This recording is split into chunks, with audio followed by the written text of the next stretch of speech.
बारिश की जो सिचुएशन है, बहुत ज़्यादा बारिश हुई है और इसको लेकर के सत्र के प्रारंभ में ही ये बात तय हुआ था कि इस विषय पर चर्चा होना चाहिए। सो आज विषय पर चर्चा हुआ है और जब से ऐसी स्थिति है, हम लोगों की नज़र भी है पूरे राज्य के हालात पर, क्योंकि माननीय सदस्य विभिन्न क्षेत्रों से चुनकर आते हैं,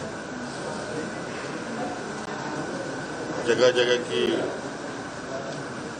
जानकारी विस्तृत रूप से प्राप्त हो, इस पर चर्चा हुई और जिन जिन जगहों पर नुकसान हुआ है, जिन जिन चीज़ों को नुकसान पहुंचा है, उन सबका आकलन होगा। किसानों को भी नुकसान हुआ,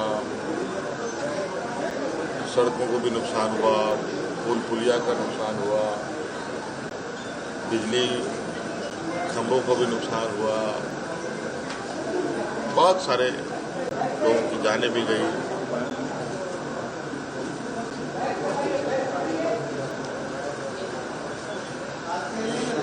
क्योंकि सरकार उन सभी को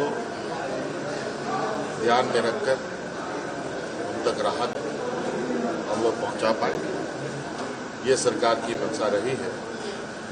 और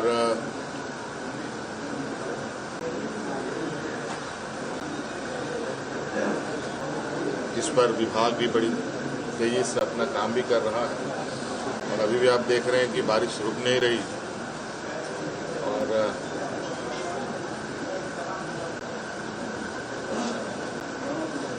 जल्द से जल्द लोगों तक मदद पहुंचे, ये हमारा प्रयास। केंद्रीय कोयला मंत्री आए थे तो स्वाभाविक रूप से कोयले से संबंधित बात करने आया,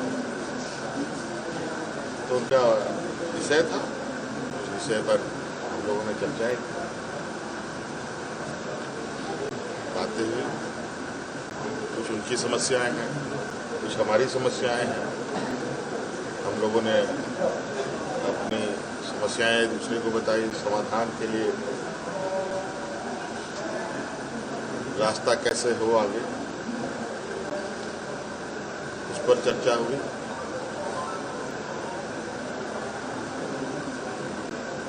CCL, BCCL के वरीय पदाधिकारी भी रहे, उनको भी सभी चीज़ों से अवगत कराया गया।